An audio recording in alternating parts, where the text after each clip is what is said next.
Olá pessoal, tudo bem? Vamos então para mais uma aula de metodologia de pesquisa e iniciação científica, do qual o tema da aula de hoje é a respeito à questão do pensamento científico na prática. Por muitas vezes as pessoas pensam que o pensamento científico é uma coisa muito distante, né, de quem está lá no seu doutorado, nas suas instituições de pesquisa e tudo mais, mas nem sempre é isso, né? O pensamento científico está no nosso cotidiano e no nosso dia a dia. E atualmente nós temos até um desafio relacionado a isso, porque nós temos, né, muitos eventos, né, anticientíficos, né, muitos pensamentos anticientíficos que nos obriga, né, a ter, né, uma defesa maior sobre a questão, né, referente ao pensamento científico. Bom, dito isso, então, né, quais são os objetivos da aula de hoje? Primeiramente, né, entender o fenômeno que tem a ver, né, com as formas, né, de explicar o mundo, que a gente já viu nas aulas anteriores, com as questões, né, referentes, né, à explicação de fenômenos de uma forma geral, e dentro da priorização do conhecimento científico, conhecer os oito passos, né, do método científico, né, baseado na obra de René Descartes, do qual então também veremos a aplicação desses 8 passos, né, em práticas diárias que envolvem a questão da ciência. Bom, então, o pensamento científico, né, a gente já abordou isso, né, em alguns outros momentos, né, se torna extremamente essencial e importante, ainda mais no momento, né, que a gente vive, então, nessa questão de contestação da ciência, de advento da pseudociência, entre situações, né, não muito toleráveis para quem tem um pensamento científico, do qual, então, temos a questão de resgatar sempre, né, e colocar em prática sempre a questão envolvendo o pensamento científico.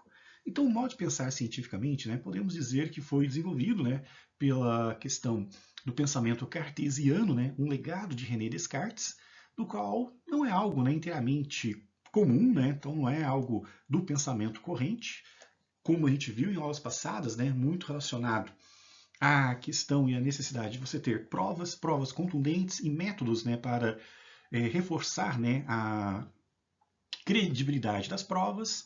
Trata-se de um método, né, reflexivo de pensar em toda a sua extensão, então não é simplesmente uma coisa de aceitar e passar adiante, né, nós temos reflexões, contestações, e isso feito, né, em toda a extensão do que é apresentado, de uma maneira cuidadosa e metódica e também respeitosa. Bom, frente a isso, então, né, nós consideramos então que o pensamento científico é uma maneira de pensar frente a problemas complexos e difíceis, do qual, então, como também já vimos, né, numa aula anterior, é importante ter a conceituação correta do problema em pesquisa, porque uma vez que você encara situações como dificuldade, você realmente não está trabalhando, né, a questão de uma forma científica, problematizando as situações, pensando em possíveis alternativas que a gente chama de hipóteses e tendo método para eleger, né, dentre dessas hipóteses, com aquela que será promovida a uma tese. Isso tudo envolve a questão do pensamento científico, então, que é metódico, que tem, né, todo o seu controle, que tem toda a sua maneira, né, de gerar uma credibilidade. Isto é uma forma de interpretar o mundo usando, né, a razão, a coerência e tendo, né, aplicações, né, de uma maneira que se tenha realmente, né, comprovações daquilo que está sendo proposto. Mas, né, um mesmo objeto pode ser interpretado de várias maneiras, né? Um mesmo objeto pode ser interpretado de várias formas. Por isso, então, nós temos, né, que sempre recordar, né, que a interpretação que nós propomos, né, dentro de uma academia, dentro de um trabalho pautado, né, na ciência, envolve, né, a questão de se conscientizar e interpretar o mundo de uma forma mais coerente, que está ligado à questão justamente da ciência. E, né, frente à questão religiosa, frente à questão popular, frente à questão da filosofia, a ciência então assume, né, um papel importantíssimo, sendo que ela tem que ser trabalhada como ela deve ser realmente trabalhada, evitando questões pseudocientíficas. E, né, dentro de todas essas situações, né, nós observamos ao longo da história, né, algumas evoluções com relação a isso. Houve-se um tempo que se acreditava que a Terra era o centro do universo, né, do qual, então, uma visão, né, pautada, inclusive, né, em preceitos religiosos, né, e de uma questão de acreditar, né, que o ser humano era algo tão especial e divino que, né, tudo girava em torno ao nosso redor. Mas foram pesquisas científicas, né, que mostraram que não, que era o contrário, que nós éramos apenas, né, um pálido ponto azul perdido na imensidão do universo, como diz Carl Sagan, e que na verdade estávamos girando em torno do Sol, o que gerou, né, uma certa divergência, né, principalmente no meio religioso, porque para pagãos, né, Sol era um deus, né, e para outras religiões isso não era aceitável. A ponto, né, de Galileu Galilei, que trouxe, né, essa teoria e comprovou, na verdade, né, a questão da Terra girar em torno do Sol, teve que se retratar, né, para que não fosse morto. E atualmente temos, né, situações aí que trazem, inclusive, que a Terra é plana, né, do qual, então, muita gente, sem ter comprovação, sem ter provas contundentes, sem ter um método claro para explicar, né, esse posicionamento, simplesmente defendem, né, esta posição, né, que carece de provas e de métodos, né, que dê sustentação, né, às suas afirmações e assim propagam, né, esta situação que a gente sabe que não é real. Então, né, diferentes formas de buscar a verdade existem, né? Isso vai diferenciar pelas formas de acesso. Então, hoje em dia, né, com o advento da internet e até das inteligências artificiais, nós temos aí uma grande quantidade de informações que acabam circulando e que não passam por filtros, porque pessoas não estão, né, adequadamente preparadas para interpretar os textos e ter uma visão crítica do que é produzido. E isso, quem está na ciência tem obrigação, né, de fazer esse filtro e pegar realmente aquilo que tem realmente um respaldo científico. A questão de necessidade de comprovação, nem tudo que está na internet e que aparece inclusive no chat GPT estão, né, com as comprovações necessárias, com as provas científicas necessárias. E a questão também do que se apoia, né? Muita coisa se apoia simplesmente no eu quero, eu acho, né? Apoiadas em questões ideológicas e também em posições até mesmo, né, pessoais e religiosas, né? Que contrapõem muito a questão do que é ciência, né? E a forma de obtenção deste tipo de conhecimento, no qual a gente sabe, né, que a ciência ela tem todo um método, tem uma forma regular de produzir, que exige uma questão de reproducibilidade, né, do seu conhecimento, que o conhecimento comum, muito pautado hoje em dia, né, na questão de fake news, não tem. Simplesmente você surge um conhecimento e propaga. Isso vem sendo debatido nas mídias de uma forma geral. Existe um documentário muito interessante, né, que é a questão do dilema das redes, que aborda muito essa questão assim de como que as informações acabam chegando, né, e as pessoas não tendo um senso crítico acabam adotando qualquer tipo de informação. Isso está explicado na questão do momento que a gente vive, de pós-modernidade, onde nós temos uma crise do pensamento, onde a gente nem está mais memorizando, né, as questões, né, simplesmente buscando informação em alguma fonte acessível que não apresenta filtro científico, é bom deixar isso claro. Então, se no passado a gente memorizava muito, isso era passivo de crítica, porque fazia a gente pensar menos, hoje nem memorizar a gente está, né? Então a gente está buscando sempre alguma informação e não está digerindo esta informação, buscando, né, questões críticas para saber se ela é crível ou não. Uma outra questão da pós-modernidade é a crítica ao passado. Então, parece que tudo que a gente viveu não é interessante. Então, né, constatar, por exemplo, né, que a Terra tem uma forma esferoidal, né, que é uma esfera. Isso aí é passível de crítica, simplesmente porque é ultrapassado, entre outras questões. A questão, né, de um pensamento muito alternativo, então você sempre cria, né, uma alternativa para contestar o que está posto e foi posto de uma forma científica por vários anos, né, e vários séculos. Então hoje a imaginação está muito solta, né, entre as pessoas que não têm o filtro científico para encarar as situações. Temos também, né, o questionamento e explicações sobre o mundo, história, vida e futuro. Então, há um questionamento também não respaldado em questões científicas, né, são discussões por discussões apenas. Além disso, uma valorização da subjetividade, de um multiculturalismo que também passa longe, né, num crivo de avaliação científica. E também a questão, né, da críticas às religiões, que aí a gente tem que se posicionar, porque mesmo que a gente não adote esse tipo de conhecimento para trabalhos em saúde, mas temos que respeitar, porque existe uma questão de intolerância religiosa que a gente não deve aceitar. crítica à política, né? Então, contesta-se, né, questões de vencer uma ditadura e pedir uma ditadura de volta, por exemplo, e muita crítica à ciência, né? Como se a ciência fosse uma grande vilã e que ela planejasse algum mal para a sociedade.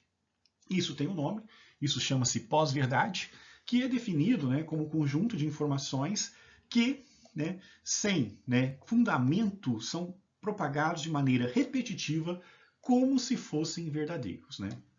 Então aí nós temos os fenômenos, né, das fake news, por exemplo, que é uma grande forma, né, de presenciar e vivenciar, né, essas pós-verdades. Né? As coisas se repete, até que alguém acredita que é verdade e não tem fundamento nenhum, né? Não tem um método para provar, não tem nenhum tipo de comprovação.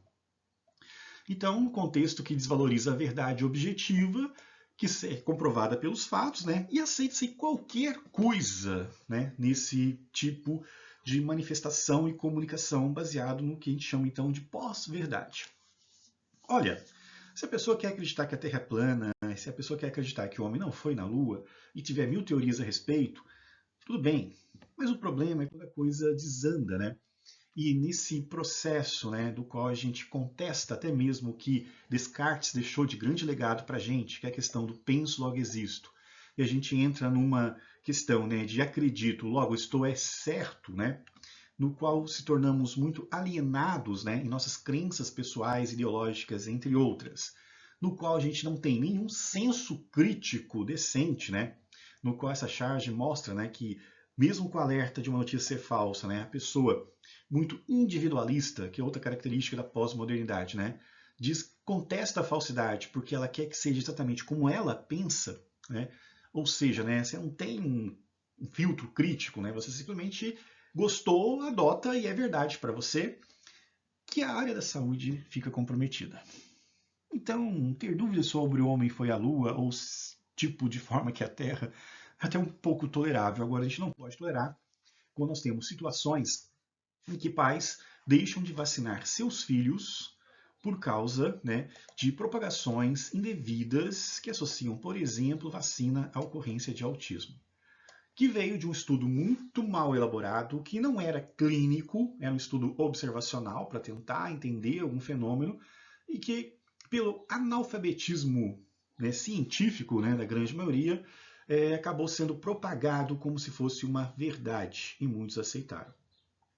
Além do problema relacionado a isso, de você não vacinar os filhos e deixar exposto a perigos, né, e riscos à sua saúde, existe também um outro lado de uma culpabilização que alguns pais passam a ter pelo fato de ter realizado, né, uma ação, né, em prol do seu filho, que é a vacina, mas por um infortúnio qualquer o filho, né, está no espectro autista e o pai associa a condição do filho a um ato que ele fez, se culpabilizando por isso, né, e lamentando pelo fato de um dia ter vacinado seu filho. Né? Então, assim, é uma coisa muito louca, maluca, né? E que a gente tem que ser muito enfático, né, para combater isso, porque não faz bem de forma alguma. Né? Além de pessoas, né, que tiram seu tempo, né, para simplesmente manifestar contra a vacina sem ter nenhum suporte, sem ter nenhuma evidência, sem ter nenhuma comprovação, simplesmente por fatos que se propagam, né? Fatos como esse, por exemplo, né, que estava no cartaz, no qual diz que a vacina do Covid modifica o DNA, contém um nanochip que vai rastrear e inibir a formação de vitamina D no corpo. Pois bem, né? Não há nenhuma comprovação, não há nenhum estudo sobre isso, não há nenhum tipo, né, de paper, de nada que fale sobre isso. Né? Então, se propagou, né, as pessoas não têm uma criticidade a respeito disso, a coisa vai se espalhando e adotados como verdade, e por talvez uma questão ideológica, de afinidade por algum político, ou questões até religiosas, né, as pessoas aceitam isso e não pensam sobre. Né? Porque vacina não tem nada a ver com isso. Né? Então, o conhecimento científico, né, ele é extremamente importante porque ele questiona. E nós temos que colocar isso em pauta, né? Questionar, né? Como você acha que uma vacina, então, pode reduzir a vitamina D? Pergunte às pessoas, né? A gente tem que fazer isso. Elas, de alguma forma, elas têm que pensar a respeito disso, né? Porque não há provas, né? E todo questionamento feito a algo que não tem prova se perde, né? Identificação das causas, né? Qual é a causa disso, né? Como que pode, né, numa bioquímica, uma vacina reduzir vitamina D, né? Da mesma forma, então, né, que como se demonstrou isso? Foi feito algum estudo controle, um estudo clínico, um ensaio clínico randomizado, uma corte? É isso que a gente precisa, uma vez que a gente está na academia, que a gente está à frente do conhecimento científico, né? E temos que defender pessoas desta ignorância, desta pseudociência, desta desvirtuação, né, do que é ciência, em prol realmente da saúde das pessoas. Pois bem, né? Desta forma, então, o conhecimento científico, né, tem outras características que nos imputam muita responsabilidade, porque ele não é para qualquer um, é para especialistas.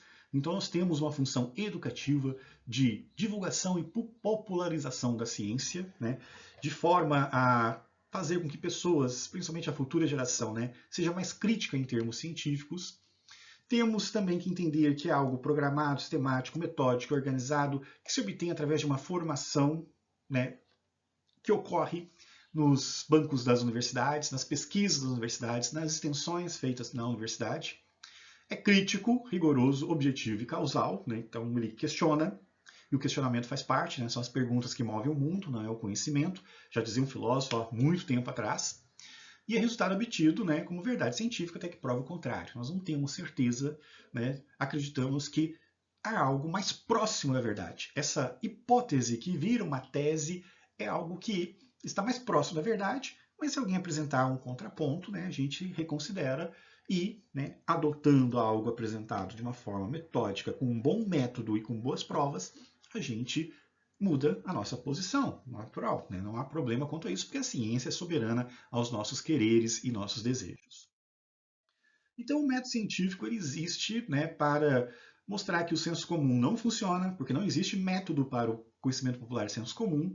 O método científico também vem para mostrar que, né, não é como a questão religiosa, que também não apresenta método, né? Ele difere da filosofia, né, porque a filosofia não requer um método, mas assim, né, reflexões de uma forma linear, né, e de uma forma estruturada, e a ciência tem o seu método, ele tem a sua forma, né? Então ele tem os seus passos, que é um dos grandes legados, né, que René Descartes deixou para a gente. E o que é esse método científico?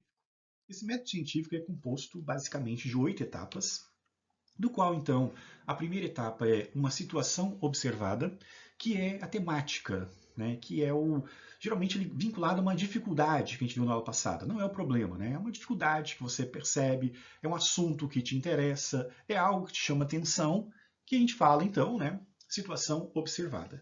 O segundo passo do método científico envolve a questão da formulação precisa do problema. Saber problematizar, saber fazer perguntas, né? Voltar um pouco à infância na fase do porquê. Por que disso, por que daquilo, por que acontece isso, por que acontece aquilo. Dentro também de uma racionalidade, de um método também que é requerido para saber fazer pergunta adequadamente. Uma vez que eu tenho a pergunta, eu vou ter algumas respostas que eu não tenho certeza, né? Para eu amadurecer as possíveis respostas que eu chamo de hipóteses, né? Eu preciso examinar os fatos pertinentes, né, para verificar, né, o que eu vou encontrar de possível resposta, o que eu já posso retirar de possível resposta, o que eu tenho que pesquisar para achar, né, possíveis respostas para isso. Então, uma terceira etapa é examinar os fatos relacionados, né, à questão da temática envolvida. Tenho que usar os meus conhecimentos prévios, né, que eu adquiri e também os novos, né? Então, posso pesquisar em fontes confiáveis de pesquisa e ter novos conhecimentos e usar os prévios para amadurecer ainda mais, né, quais seriam possíveis respostas para o meu problema. Além disso, né, preciso finalmente formular as hipóteses, que são respostas provisórias, né, que uma será eleita a tese, né, que será o posicionamento adotado a partir de então. Eu preciso também deduzir essas hipóteses, né, para saber se eu tenho que observar algo mais, para saber se as hipóteses que eu quero testar realmente são válidas, se vale a pena investir, né, nesse trabalho, né, porque a próxima fase será o teste, terei que testá-las, né? E após o teste, eu vou ter uma conclusão que vai ser a eleição das hipóteses levantadas com aquela que chega então à questão de ser uma tese, que é o posicionamento até que se prove o contrário. Então este é, né, um método científico é a forma de fazer artigos, é a forma de você escrever uma dissertação de mestrado, é a forma de você escrever uma tese de doutorado e é uma forma de você também trabalhar no seu dia a dia. Porque, como eu falei no início, a ciência não é só para pesquisadores, né? A ciência é para quem já é bacharel, quem já tem graduação, quem está lidando com as situações do dia a dia, com a aplicação do conhecimento. E uma coisa fundamental que eu sempre digo, mais do que ter conhecimento, aplicar o conhecimento é essencial. E o método científico é uma forma de você aplicar o seu conhecimento, do qual eu vou dar um exemplo para vocês através de um storytelling, né, contando uma história, do qual então perceberemos então como é que funciona isso, né? A aplicação desses 8 passos do método científico. O storytelling se baseia num livro chamado A Cidadela, de Cronin, que conta uma história, né, de um médico recém-formado, né, e as suas aventuras e desaventuras, do qual então existe algumas passagens que são bem interessantes, né, que fazem a gente refletir sobre a questão do pensamento científico, né? Então, vou contar a história para vocês e vou fazendo um paralelo justamente com a questão do método científico e dos passos do método científico.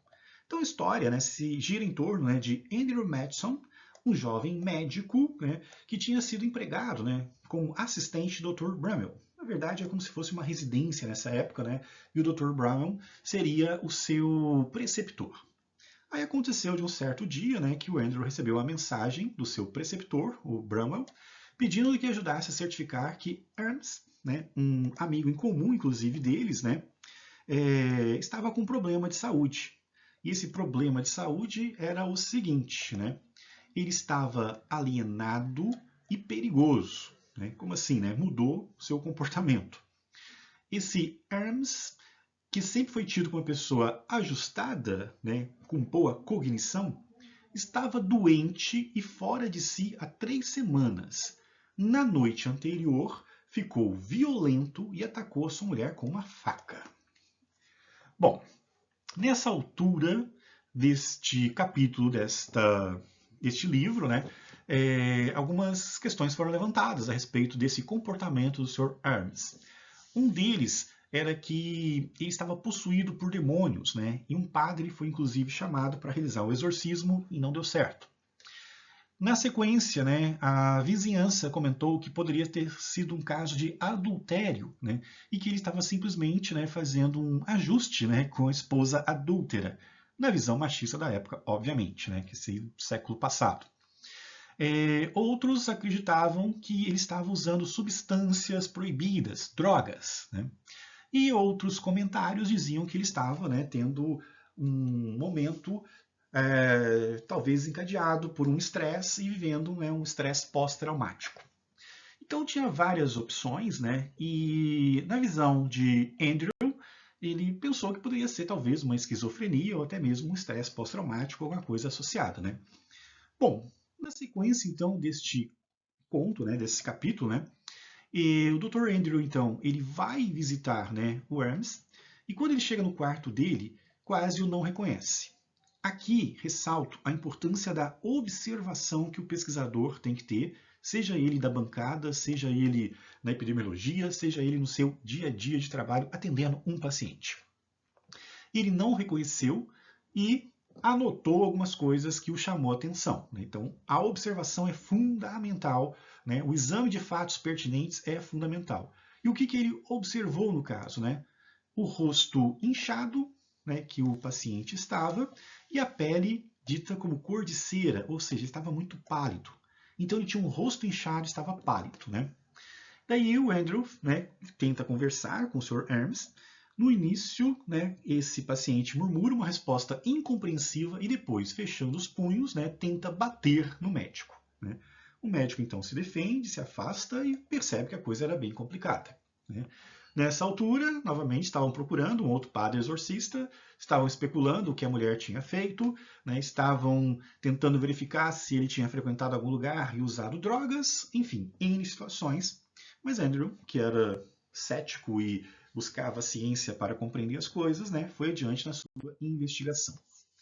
Então, depois que o paciente se acalmou, né, ele tocou a mão no rosto inchado, né, que ele tinha notado que estava diferente, né, que estava bem inchado, e notou que, ao fazer pressão, não ficava marca na bochecha que ele acreditava que estava inchada e edematosa. Ele, como tinha seus conhecimentos prévios, né, concluiu que não era um edema comum, mas era um mixedema. Vocês podem pesquisar agora, né, no celular aí e tenta achar o que é um mixedema e qual a relação que ele tem na nossa fisiologia, né? Procurem aí. Bom, então a história continua, né, na questão do mixedema. Vocês devem estar procurando aí para saber, porque ajuda a compreender a história daqui adiante. E o que o seu Dr. Andrew fez, né? O Dr. Andrew simplesmente organizou sua mente na questão do método científico, dos 8 passos que eu comentei com vocês, né? Situação observada, problematizar, examinar fatos, conhecimentos prévios, hipóteses explanatórias, dedução, teste, conclusão, que é a tese. Então, qual era a situação observada dele? Hermes, um indivíduo até então normal, está agindo de forma estranha, né? É uma dificuldade que se apresentou, né? Um amigo está com um comportamento diferente. Não é o problema ainda, é uma dificuldade, ele está em dificuldade, né? O paciente está numa situação de dificuldade. O que o Dr. Andrew fez? Problematizou a situação, fez uma pergunta. Qual a causa dos sintomas e do comportamento do Hermes? Por que isso está acontecendo? Óbvio que isso ia gerar hipóteses, né?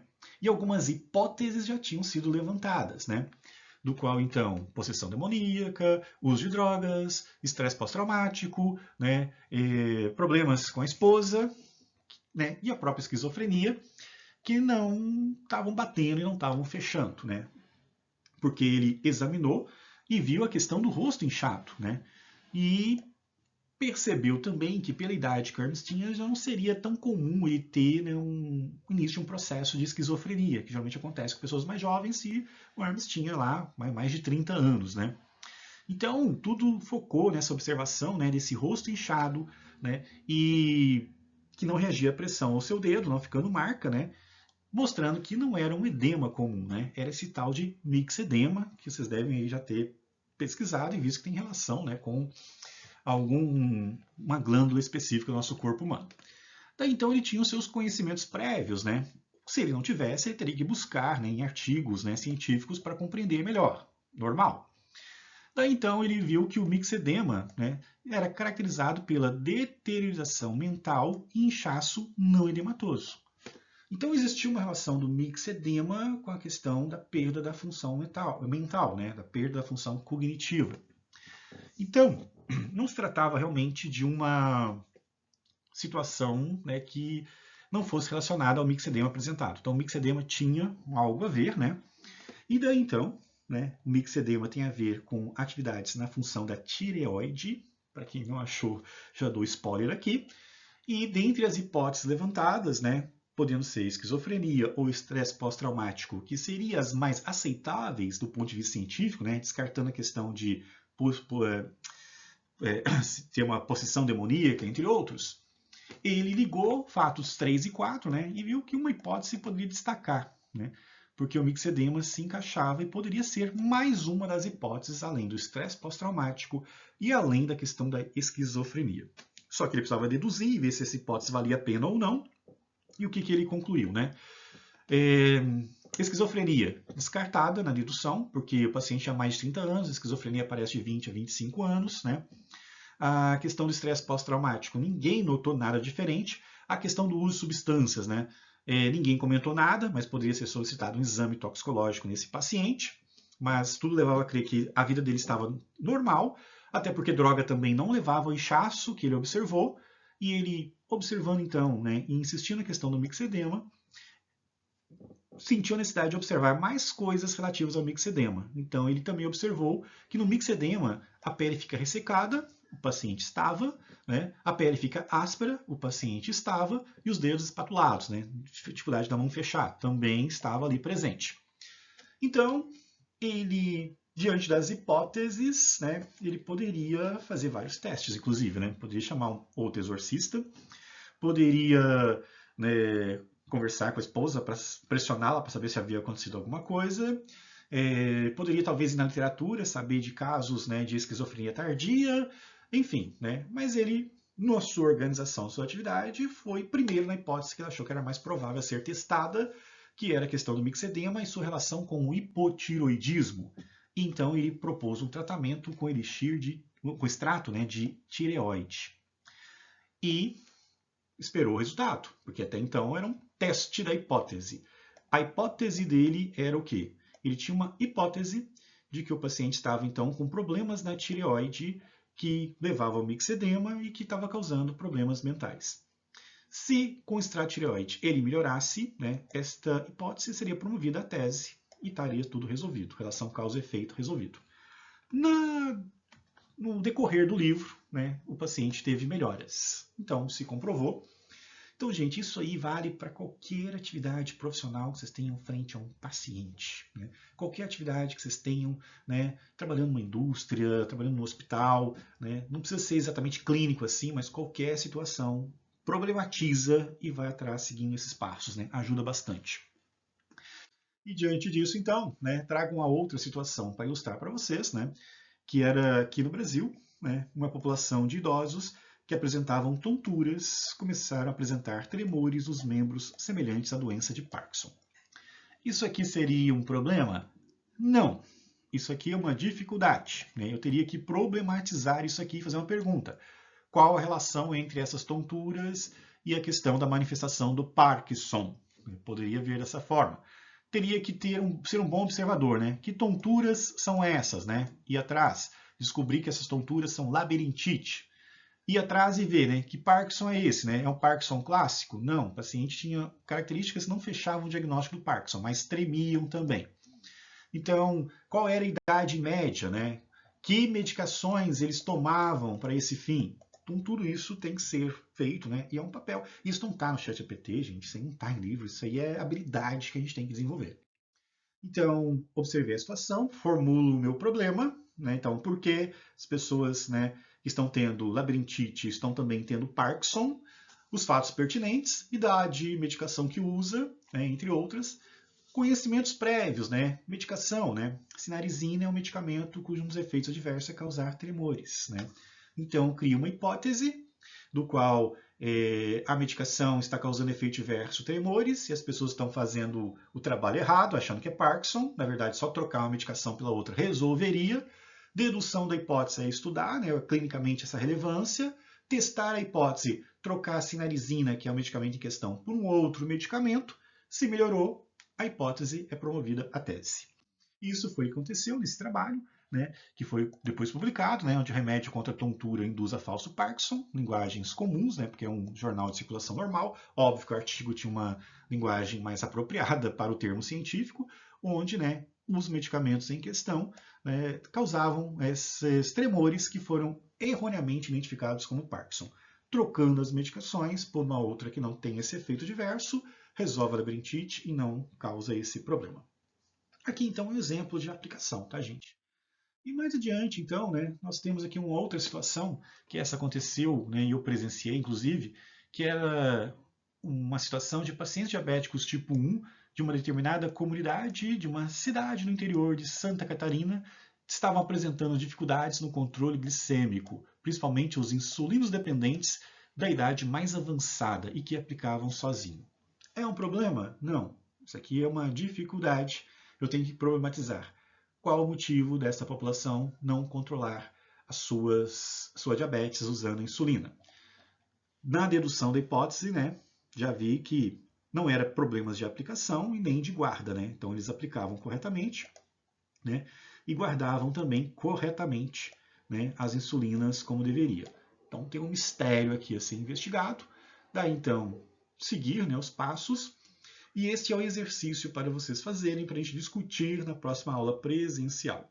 Fazer os 7 primeiros passos, ok? Porque a conclusão, né, teria que fazer na prática, então vamos até elaborar um método para isso. Mas gostaria que vocês pensassem seguindo esses 7 passos aí para tentar descobrir os motivos desse problema, no qual também podem levantar perguntas, tá, gente? Porque como só tem um texto escrito aqui, vocês podem: professor, seria isso? Preciso saber disso? Seria interessante ter essa informação? para que a gente construa, porque, gente, na vida não é tudo prontinho igual exercício, né? É mais ou menos como acontece aqui. Então, o exercício é este, tá? E para ir para os finalmente, só vou passar um vídeo para vocês aqui para refletir um pouco sobre a questão, né, de ciência e pseudociência. O Fantástico Mundo de Clarion apresenta 5 sinais de que uma coisa é pseudociência. Primeiro sinal: crítica ao método científico. Porque, como você sabe, a ciência tradicional ela é muito arcaica, muito conservadora, tem uns conceitos muito limitados, muito travados, tá? E até os nossos instrumentos hoje em dia não têm capacidade de detectar essas coisas que eu estou te falando, mas não quer. Segundo sinal: teoria da conspiração. Pois então, como eu acabei de explicar aqui, esse meu método já cura AIDS, câncer, dor de barriga, disenteria e todo tipo de doença, mas infelizmente eu estou sendo sabotado pela indústria farmacêutica porque, como você já sabe, eles não têm nenhum interesse que a população tenha acesso a esse tipo de tratamento, então eles fazem de tudo para evitar que isso venha ao conhecimento do público, que as pessoas fiquem sabendo desse método. Terceiro sinal: disfarçar coisas mágicas com termos científicos. Não, presta atenção, o que eu estou falando aqui não tem absolutamente nada a ver com lobisomem, tá? Eu estou falando de um processo natural chamado de lobomorfização espontânea, que acontece com algumas pessoas após serem infectadas. Quarto sinal: evocar os poderes da física quântica. Isso que eu estou te falando numa primeira impressão pode até parecer absurdo ou impossível, mas eu te garanto que não tem nada de sobrenatural. Tá? O que eu estou falando aqui é completamente confirmado pela física quântica. Se você for ver os conceitos originais da física quântica. Quinto sinal: mencionar civilizações antigas.